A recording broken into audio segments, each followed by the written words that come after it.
திருவாரூர் மாவட்டம் மன்னார்குடியில் உள்ள ஏழை மாரியம்மன் கோயிலில் 4வது ஆண்டு வருஷாபிஷேகம் நடைபெற்றது. முன்னதாக ஹோமகுண்டம் அமைத்து கலசம் ஸ்தாபித்து அர்ச்சகர்கள் வேத மந்திரங்கள் ஓத விநாயகர் பூஜை, கலச பூஜை, அம்பாள் அனுமதி பெறுதல் உள்ளிட்ட பூஜைகள் நடைபெற்று பூர்ணாகுதி சமர்ப்பித்து தீபாராதனை காண்பிக்கப்பட்டது. பின்னர் புனித நீர் உள்ள குடத்தை சுமந்தவாறு சிவாச்சாரியார்கள் கோவிலை சுற்றி வலம் வந்தனர். தொடர்ந்து 16 வகையான திரவியங்கள் கொண்டு ஏழை மாரியம்மனுக்கு சிறப்பு அபிஷேகங்கள் நடைபெற்றன. பின்னர் மலர் அலங்காரத்தில் காட்சியளித்த அம்மனுக்கு மகா தீப ஆரத்தி காண்பிக்கப்பட்டது. விழாவில் திரளான பக்தர்கள் பங்கேற்று அம்மனை தரிசனம் செய்தனர். மயிலாடுதுறையில் அமைந்துள்ள ஸ்ரீ சாந்தநாயகி சமேத புனுகீஸ்வரர் கோயிலில் 63 வீதி உலா விமர்சையாக நடைபெற்றது. இதனை முன்னிட்டு பஞ்சமூர்த்தி, 63 தொகையடிகார்கள், ஸ்ரீ மணிவாசகர், ஸ்ரீ சேக்கிழார் மற்றும் மூலவருக்கு அபிஷேக ஆராதனைகள் நடைபெற்றன. தொடர்ந்து பஞ்சமூர்த்திகள், 63 நாயன்மார்கள் கோயில் கொடிமரம் அருகே எழுந்தருளச் செய்யப்பட்டனர். பின்னர் திருவாவடுதுறை ஆதீனம் முன்னிலையில் சிறப்பு பூஜைகள் செய்யப்பட்டு பஞ்சமூர்த்திகளுக்கும் 63க்கும் சோடச தீபாராதனையும் மகா தீபாராதனையும் நடைபெற்றது. நிறைவாக பஞ்சமூர்த்திகளுடன் 63 வீதி உலாவும் நடைபெற்றது. சிவ கைலாய வாத்தியங்கள், மேலதாள வாத்தியங்கள் முழங்க தீவட்டி ஏந்தி நடைபெற்ற வீதி உலாவில் வீடுகள் தோறும் பக்தர்கள் தீபாராதனை எடுத்து சுவாமி தரிசனம் செய்தனர்.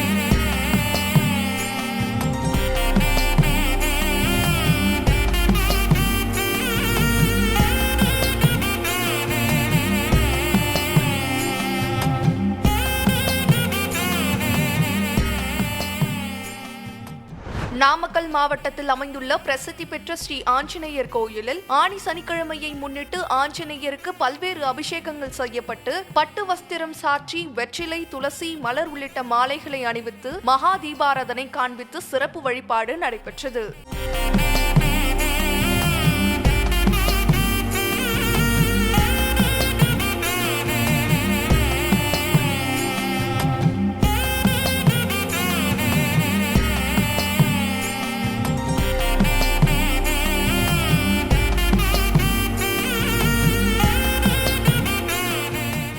நெல்லை மாவட்டம் அம்பாசமுத்திரம் ஸ்ரீ வள்ளி தெய்வானை சமேத மயிலேறி முருகன் கோயிலில் ஆனி மாத கிருத்திகையை முன்னிட்டு விசேஷ வழிபாடு நடைபெற்றது. முன்னதாக சுவாமிக்கு பல வகையான திரவியங்கள் கொண்டு அபிஷேகங்கள் செய்யப்பட்டு அலங்காரம் மற்றும் தீபாராதனை நடைபெற்றது. பின்னர் விரதமிருந்த பக்தர்கள் தீர்த்த குடங்களை சுமந்து வந்து கோயிலில் சமர்ப்பித்து சுவாமியை வழிபட்டனர். உலக புகழ்பெற்ற ஐப்பசி மாத துலா உற்சவம் நடைபெறும் மயிலாடுதுறை புஷ்கர காவிரி துலா கட்டத்திற்கு வந்து சேர்ந்தது. இந்த காவிரி துலா கட்டத்தில் கங்கை முதலான புண்ணிய நதிகள் ஐப்பசி மாதம் முழுவதும் புனித நீராடி தங்கள் பாவங்களை போக்கிக் கொண்டதால் மயிலாடுதுறை சிவாலயங்களில் இருந்து சுவாமி, அம்பாள் எழுந்தருளி ஐப்பசி மாதம் முழுவதும் தீர்த்தவாரி நடைபெறுவது வழக்கம். இந்த சிறப்பு வாய்ந்த புகழ்பெற்ற காவிரி துலா கட்டத்திற்கு வந்த காவிரி நீருக்கு அபிஷேகம் செய்து மகா தீபாராதனை காண்பித்து காவிரி அன்னையே வருக என மலர் தூவி வரவேற்றனர். 108 வைணவ தலங்களில் 54வது திவ்ய தேசமாக போற்றப்படும் நெல்லை மாவட்டம் மேற்கு தொடர்ச்சி மலை அடிவாரத்தில் அமைந்துள்ள திருக்குறுங்குடி ஸ்ரீ அழகிய நம்பிராயர் கோயில் அமைந்துள்ளது. இத்திருத்தலத்தில் பெருமாள் நின்ற நம்பி, கிடந்த நம்பி, இருந்த நம்பி, திருப்பார்கடல் நம்பி மற்றும் திருமலை நம்பி என்று 5 திருக்கோலங்களில் பக்தர்களுக்கு அருள் பாலித்து வருகிறார். இதில் திருக்குறுங்குடி ஊருக்கு மேற்கே மகேந்திரகிரி மலை மேல் ஸ்ரீதேவி பூதேவி சமேத திருமலை நம்பி நின்ற கோலத்தில் பக்தர்களுக்கு அருள் பாலித்து வருகிறார். ஆழ்வார்களில் ஒருவரான திருமங்கை ஆழ்வாருக்கு முக்தி கொடுத்தது மலை நம்பி. ஒவ்வொரு சனிக்கிழமைகளிலும் பக்தர்கள் நம்பியாற்றில் புனித புனித நீராடி பாத யாத்திரையாக சென்று சுவாமி தரிசனம் செய்து வருகின்றனர். இந்த மலைக்கோயிலில் ஆண்டுதோறும் ஒரு கோட்டை எண்ணெய் காப்பு திருக்குறுங்குடி ஜீயர் மடத்தால் தொன்று தொட்டு நடத்தப்படுகின்றது. இதனை முன்னிட்டு மலைக்கோயில் நடை திறக்கப்பட்டு மூலவர் சன்னதி முன்பாக நவகலச பிரதிஷ்டை செய்து புண்யாக வாசனம் வருண ஜபம் நடைபெற்றது. தொடர்ந்து திருக்குறுங்குடி பேரருளாளர் ராமானுஜர் ஜீயர் சுவாமிகள் நல்லெண்ணெயை தொட்டு கொடுக்க மூலவர் மலை நம்பிக்கு எண்ணெய் காப்பு அபிஷேகம் நடைபெற்றது. பின்னர் சிறப்பு அலங்காரத்தில் காட்சி கொடுத்த மலை நம்பிக்கு சாற்று முறை நடைபெற்று நட்சத்திர ஆரத்தி கோபுர ஆரத்தி காண்பிக்கப்பட்டது.